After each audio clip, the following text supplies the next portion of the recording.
आज हम free electron theory के बारे में चर्चा करेंगे। फ्री इलेक्ट्रॉन थ्योरी के द्वारा स्पेशली मेटल्स की फिजिकल प्रॉपर्टीज को समझने में बहुत सहायता मिली थी।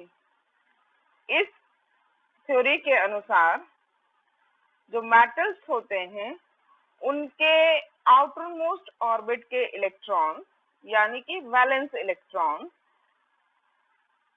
पूरे मेटल के अंदर फ्रीली मूव करते हैं। आप ये नहीं कह सकते कि कौन सा इलेक्ट्रॉन किस एटम को बिलोंग करता है और ये कंडक्शन में पार्ट लेते हैं। कहने का मतलब है कि ये जो वैलेंस इलेक्ट्रॉन है वो पूरे मैटर में फ्रीली मूव करते हैं और कंडक्शन इलेक्ट्रॉन्स की तरह बिहेव करते हैं। फ्री इलेक्ट्रॉन थ्योरी के एस्टैब्लिशमेंट के बहुत बाद क्वांटम मैकेनिक्स का इन्वेंशन हुआ था। इसलिए जो फ्री इलेक्ट्रॉन थ्योरी का जो ट्रीटमेंट है वो स्टार्टिंग में क्लासिकली ट्रीटमेंट ही था। क्लासिकल ट्रीटमेंट के बेस पे कई इंपॉर्टेंट प्रॉपर्टीज को मेटल्स की कई इंपॉर्टेंट प्रॉपर्टीज को समझा गया। इसका सबसे बड़ा सफलता ओम्स लॉ थी जो कि कई प्रॉपर्टीज को समझाने में सफल हुआ था। साथ ही क्लासिकल ट्रीटमेंट से इस थ्योरी के क्लासिकल ट्रीटमेंट से इलेक्ट्रिकल कंडक्टिविटी और थर्मल कंडक्टिविटी के बीच में रिलेशन निकाल पाए थे। लेकिन कई ऐसी चीजें थी, कई ऐसी प्रॉपर्टीज थी जो कि ये फ्री इलेक्ट्रॉन थ्योरी का क्लासिकल ट्रीटमेंट समझा नहीं पाया था।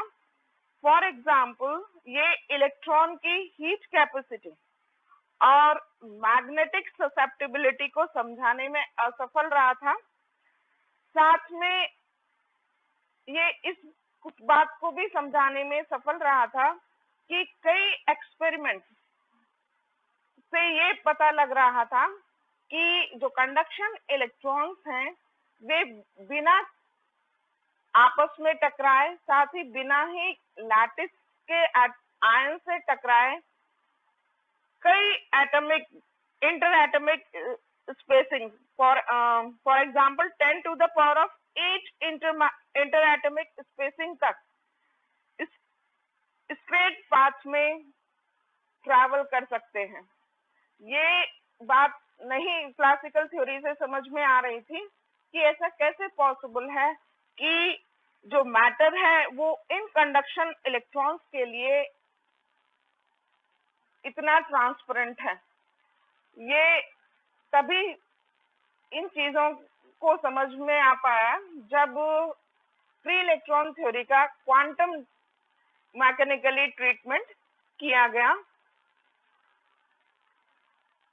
बीएससी थर्ड ईयर में आपने फ्री इलेक्ट्रॉन थ्योरी का क्लासिकल ट्रीटमेंट लेके फिजिकल प्रॉपर्टीज को स्टडी किया था।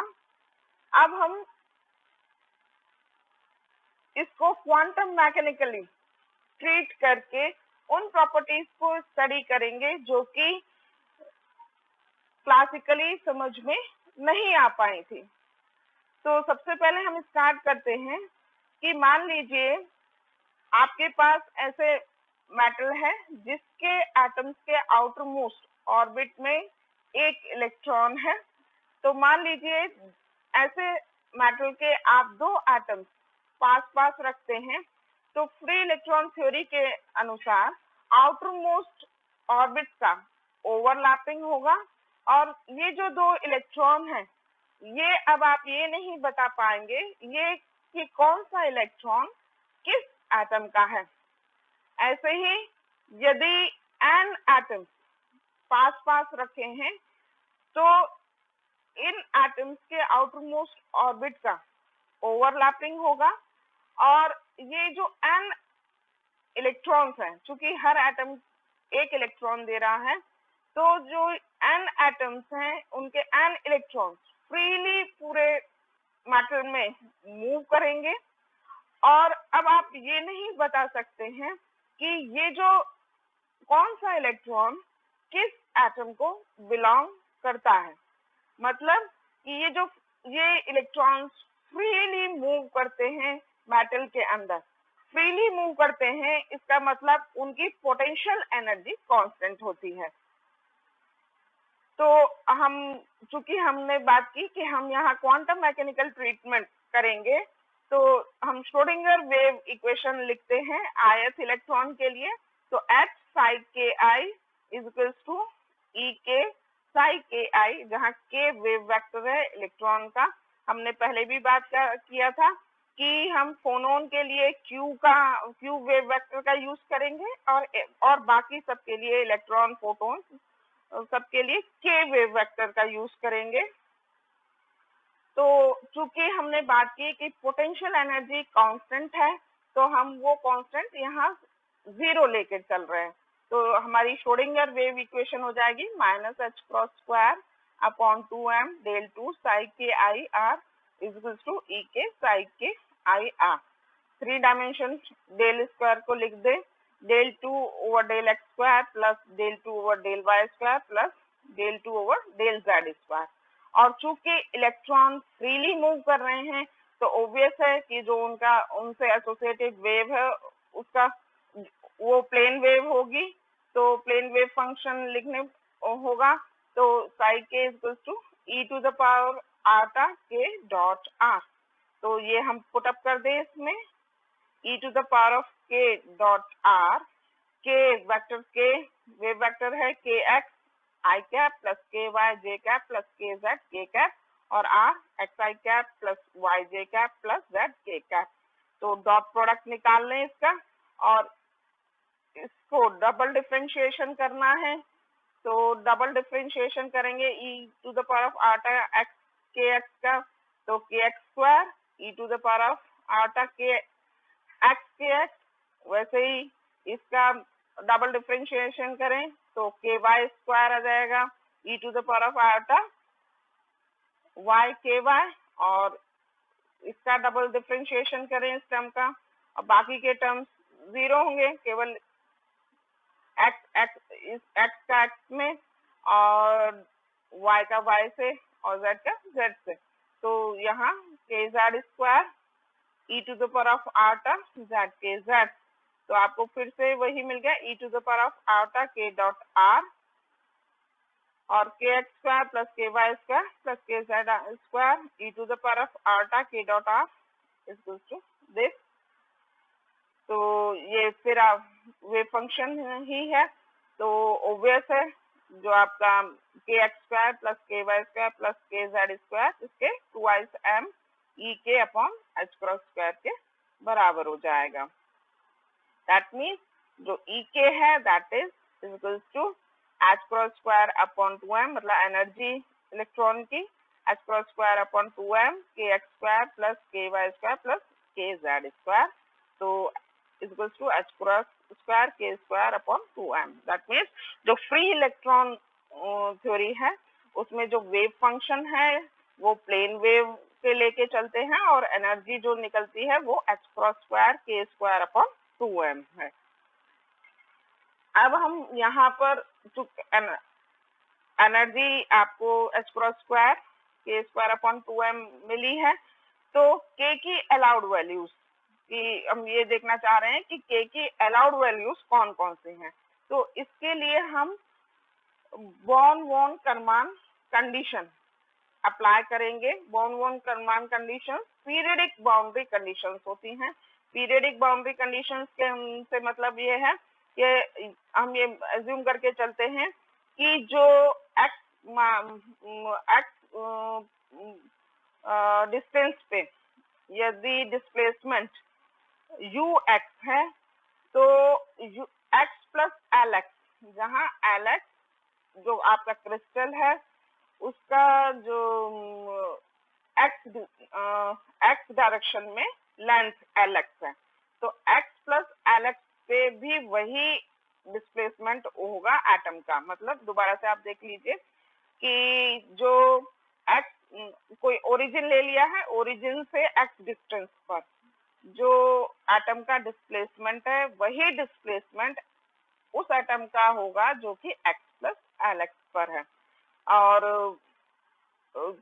वैसे ही y डिस्टेंस पर जो एटम है उसका जो डिस्प्लेसमेंट है वो वही है जो कि y प्लस Ly पर है। Ly y डायरेक्शन में क्रिस्टल का लेंथ है। और वैसे ही z डायरेक्शन में z ओरिजिन से z दूरी पर जो एटम है उसका जो डिस्प्लेसमेंट है वो uz है। और z प्लस Lz पे भी जो एटम है वो उसका भी डिस्प्लेसमेंट वही है जो z पर है एटम का डिस्प्लेसमेंट। और Lz z डायरेक्शन में क्रिस्टल की लेंथ है। तो जैसे हमने बात की कि Lx x डायरेक्शन में क्रिस्टल का लेंथ है, Ly y डायरेक्शन में क्रिस्टल का लेंथ है, और Lz z डायरेक्शन में क्रिस्टल का लेंथ है। तो वॉल्यूम आपका हो जाएगा जो क्रिस्टल का वॉल्यूम Lx Ly Lz। अब हम ये लेके चल रहे हैं कि मान लीजिए x डायरेक्शन में क्रिस्टल जो लैटिस पॉइंट है वो nx है, y डायरेक्शन में जो लैटिस पॉइंट है वो ny है, और z डायरेक्शन में जो लैटिस पॉइंट है वो nz है। तो टोटल लैटिस पॉइंट आपके हम n लेकर चल रहे हैं, कितने हो जाएंगे nx into ny into nz। तो n will be equal to nx ny nz।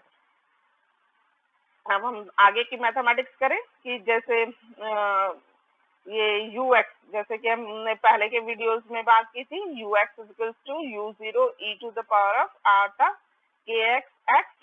तो ux की जगह हम u0 e to the power of iota kx x place कर रहे हैं।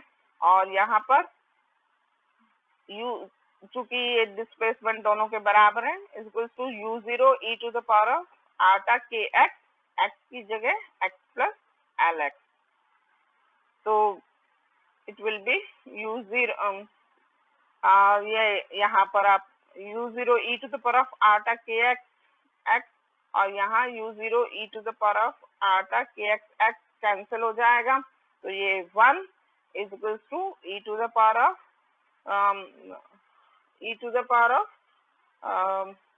आटा kx Lx।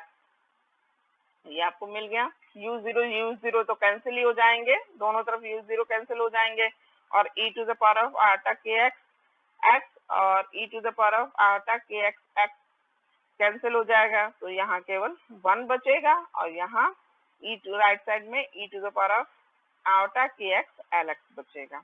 तो Lx को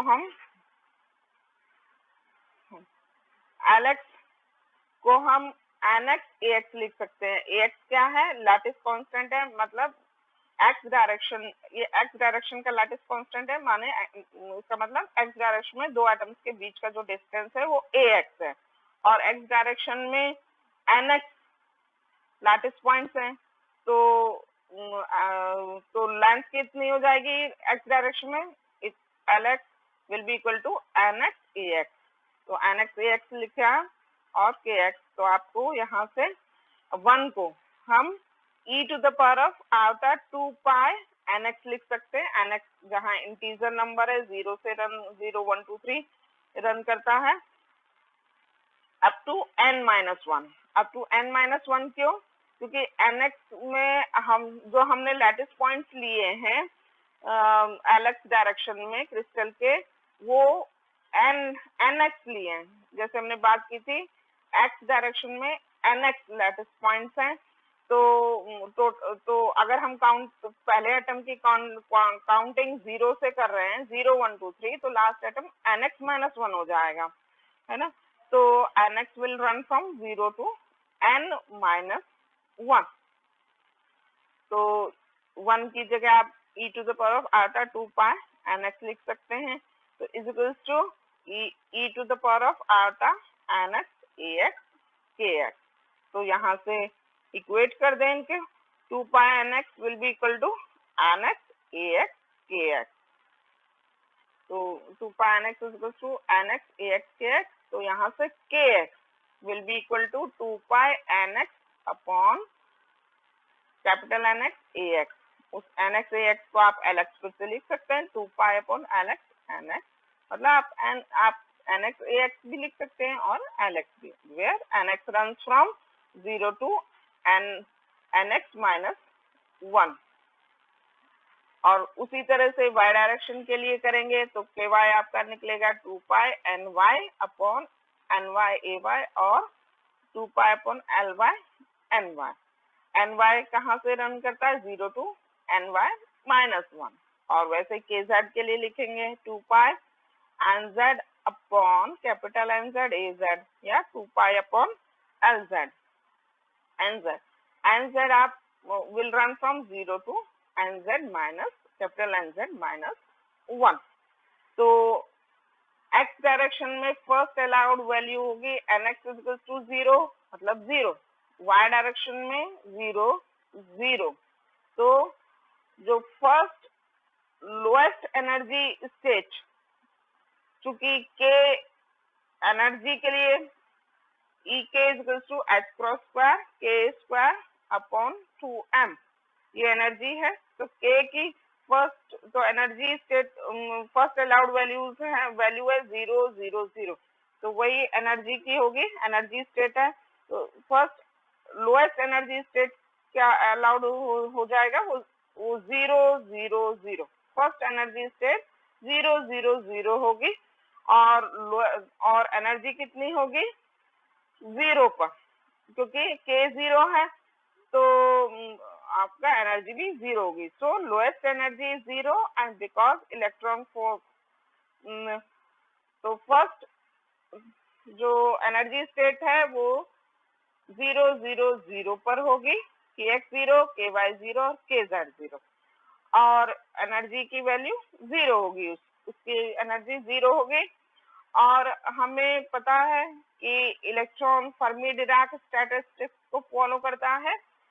तो हर स्टेट में 2 इलेक्ट्रॉन्स होंगे, एक स्पिन अप और एक स्पिन डाउन। और अब सेकंड एनर्जी स्टेट की बात करें तो सेकंड एनर्जी स्टेट किस पर होगी, N X is equal to 1 N Y 1 और एन जेड 1। तो 2 pi L X 2 pi L Y और 2 पाई एल जेड। तो second energy state 2 pi L upon L X 2 pi upon L Y और 2 pi upon L Z. तो second energy state के लिए K X की value 2 pi upon L X 2 pi upon L Y और 2 pi upon L Z. तो volume, तो आप एक स्टेट के लिए वॉल्यूम कितना हो गया, एक एनर्जी स्टेट कितना वॉल्यूम घेर रही है। जैसे पहला तो पहली स्टेट 0 0 0 पर, दूसरी 2 pi upon L X 2 pi upon L Y 2 pi upon L Z. तो घेरा गया वॉल्यूम कितना हो जाएगा, length X direction Y direction Z direction देख ले तो 2 pi upon L X minus 0 मतलब 2 pi upon L X 2 pi L Y minus 0 मतलब 2 pi upon L Y Y direction में और 2 pi upon L Z minus 0। तो आपको 2 pi upon L Z in Z direction. तो volume हो जाएगा 2 pi upon L X into 2 pi upon L Y into 2 pi upon L Z. तो ये हो जाएगा 8 pi cube upon Y L X into L Y into L Z. तो ये एक एनर्जी स्टेट द्वारा घेरा गया वॉल्यूम है।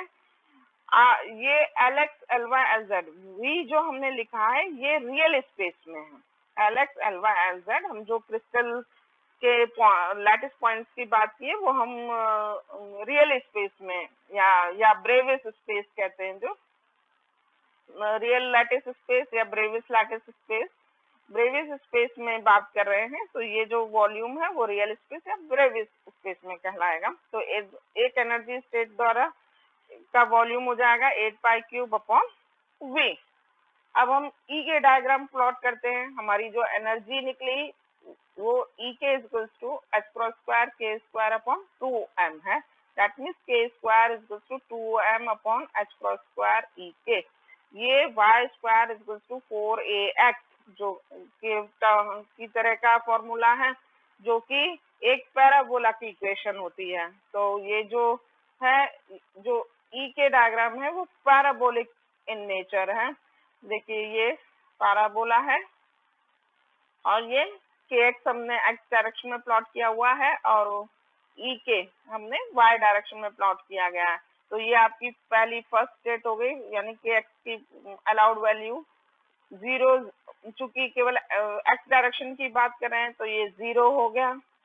3 डायमेंशन में बात करते हैं तो 0 0 0 होती, हमने केवल एक्स डायरेक्शन में यहाँ बात कर रहे हैं तो ये 0 हो गई।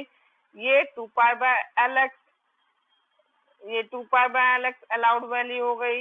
ये value 2 pi L 3 pi upon L X, N X 0 1 2 3 4 run करता है ना, तो ये तो 2 पाई अपॉन एल एक्स, ये 3 पाई अपॉन एल एक्स पर ये एनर्जी, ये 4 pi upon L X up to N X minus 1 तक स्मॉल एन एक्स की वैल्यू रन करेंगी।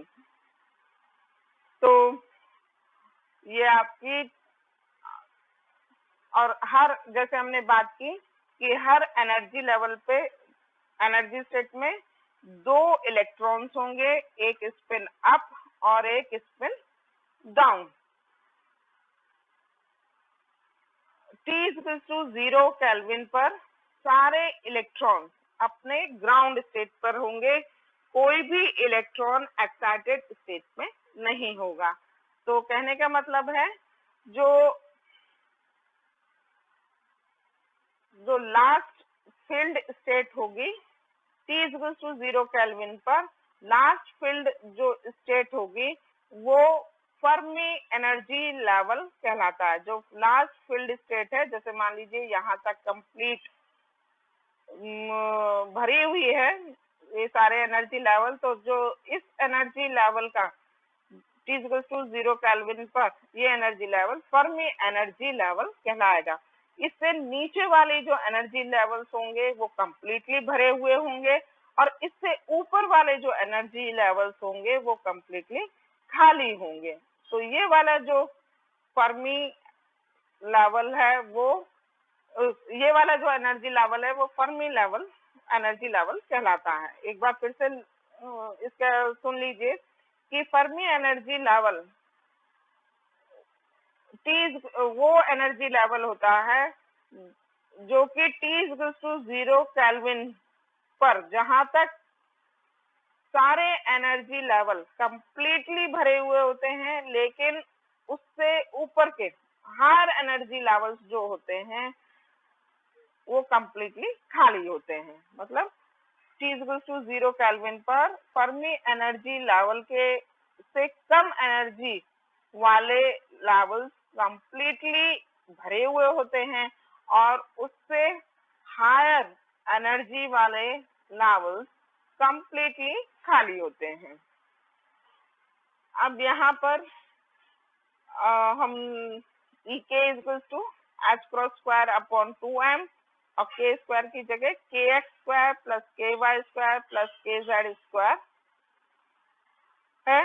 यदि EK कांस्टेंट है, यदि EK हम कांस्टेंट ले लें तो kx² plus ky² plus kz square is equal to 2m upon h cross square EK हो जाएगा। और EK कांस्टेंट है, ये भी कांस्टेंट है, तो ये कंप्लीटली कांस्टेंट हो जाएगा।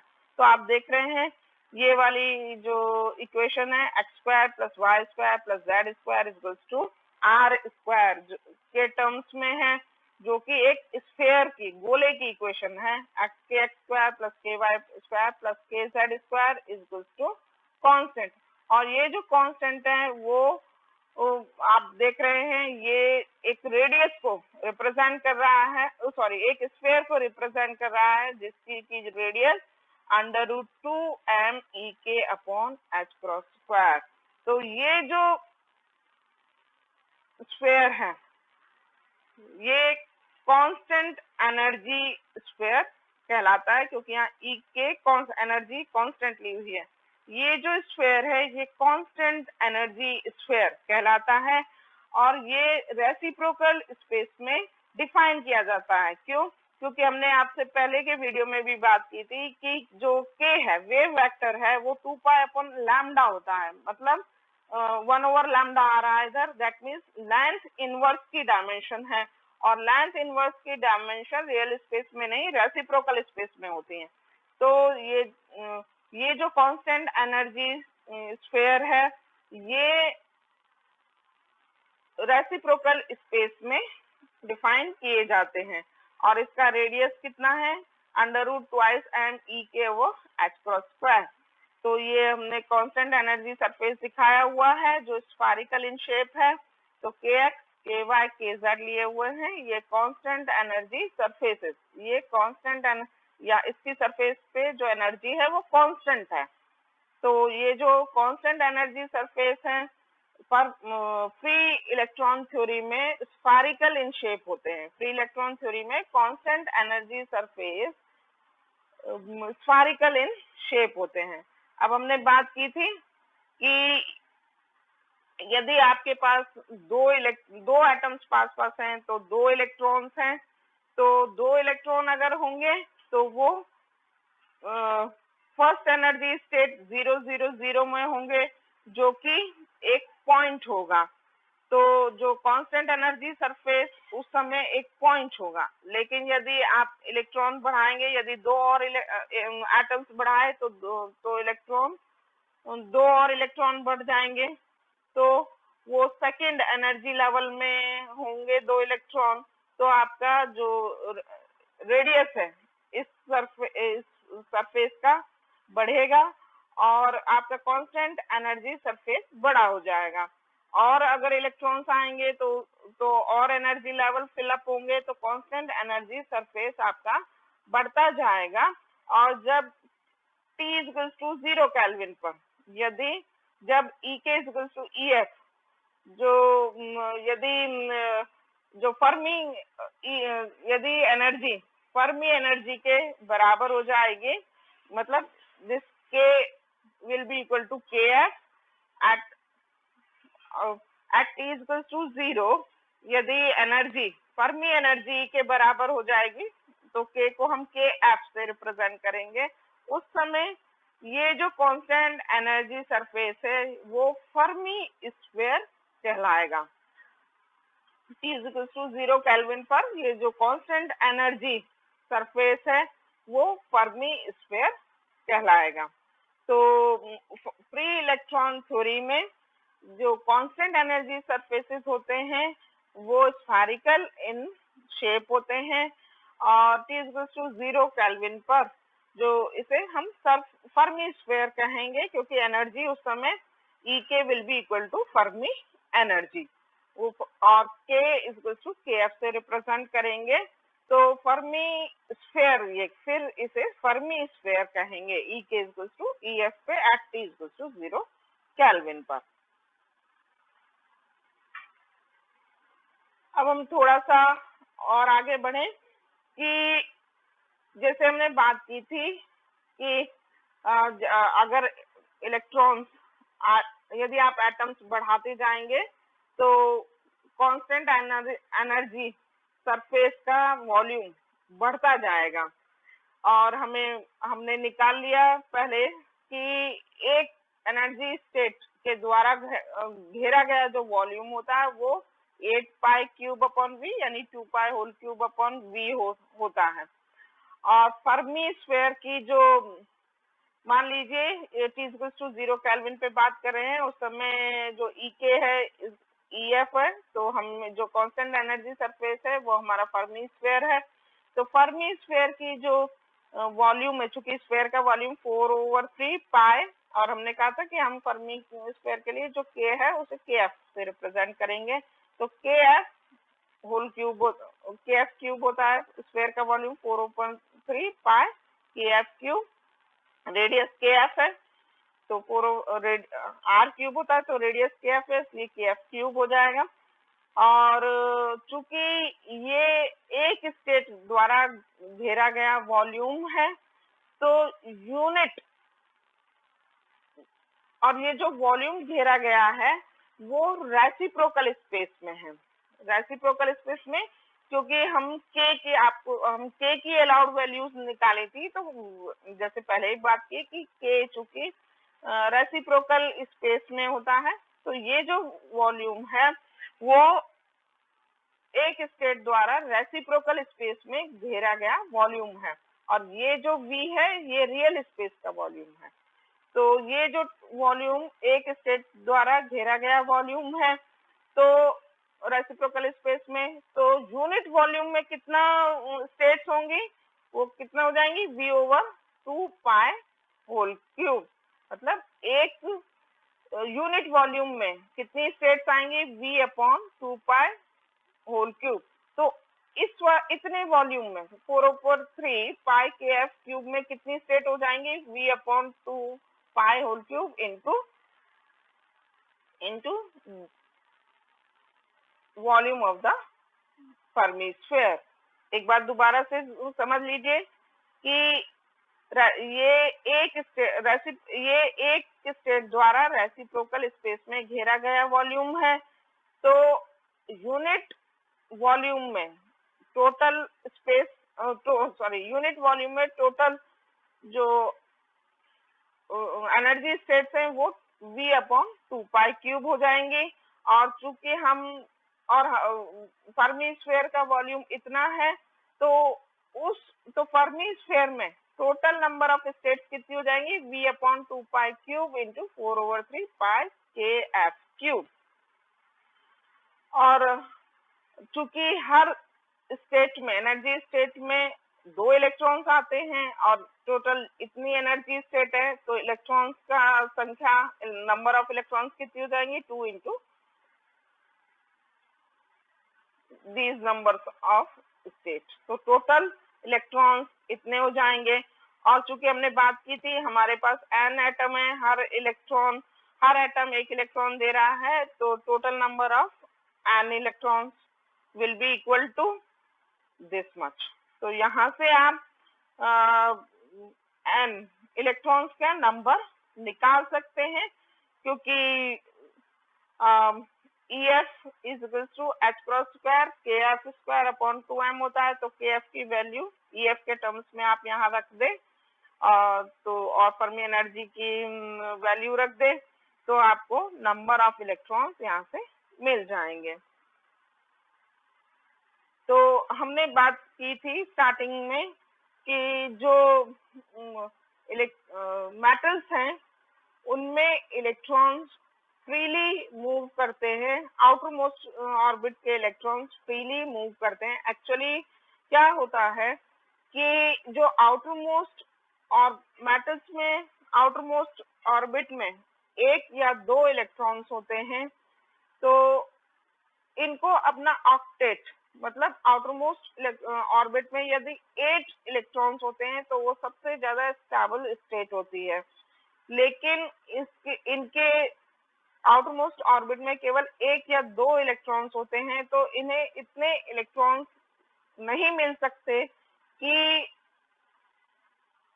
वो ऑक्टेट पूरी कर सके, मतलब उनके आउटर मोस्ट ऑर्बिट में 8 इलेक्ट्रॉन आ सके। इस कारण से they want to get rid of those electrons. वो अपने जो आउटर मोस्ट ऑर्बिट में जो इलेक्ट्रॉन्स हैं वो उनसे पीछा छुड़ाना चाहते हैं। मतलब वो इस कारण से जो आउटर मोस्ट ऑर्बिट के इलेक्ट्रॉन्स हैं बहुत लूजली बाउंड होते हैं, क्योंकि यदि वो वहां और आउटर मोस्ट ऑर्बिट के इलेक्ट्रॉन्स हटते हैं, तो जो पेनल्टीमेट शेल है, मतलब उससे पहले की जो शेल है उसमें 8 इलेक्ट्रॉन्स ऑक्टेट होता है, जो कि स्टेबल स्टेट देता है।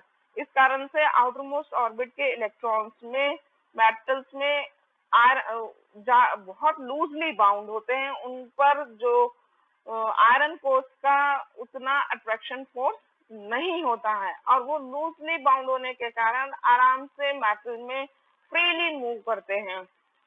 लेकिन वो मेटल को छोड़कर बाहर नहीं जा सकते, क्योंकि अगर वो मेटल को छोड़कर बाहर जाएंगे तो जैसे ही इलेक्ट्रॉन बाहर निकला तो रेस्ट ऑफ द मेटल के ऊपर पॉजिटिव चार्ज हो जाएगा, और जैसे पॉजिटिव चार्ज होगा तो ही वो इलेक्ट्रॉन को अपनी ओर अट्रैक्ट कर लेगा। इस कारण से इलेक्ट्रॉन सरफेस को बाहर नहीं छोड़कर बाहर नहीं निकल सकता है। लेकिन अगर आप उन इलेक्ट्रॉन्स को निकालना चाह रहे हैं तो आपको वर्क फंक्शन के बराबर जिसे हिंदी में कार्यफलन ऊर्जा कहते हैं, वर्क फंक्शन के बराबर उसको एनर्जी देनी पड़ेगी, जिससे इलेक्ट्रॉन सरफेस को वो जो मेटल का अट्रैक्शन फोर्स है उसे छोड़कर बाहर निकल सके। ये जो एनर्जी है हम कई तरीके से देते हैं, जैसे कि थर्मोनिक एमिशन में, मतलब तापीय उत्सर्जन में हम हीट के द्वारा वो इलेक्ट्रॉन्स को बाहर निकालते हैं। फोटो इलेक्ट्रिक इफेक्ट में हम रेडिएशन डालकर मेटल के सरफेस पे रेडिएशन डालते हैं, जिससे इलेक्ट्रॉन उस एनर्जी को एब्जॉर्ब करके बाहर निकलते हैं। अब नेक्स्ट लेक्चर में हम डेंसिटी ऑफ स्टेट्स के बारे में चर्चा करेंगे। धन्यवाद।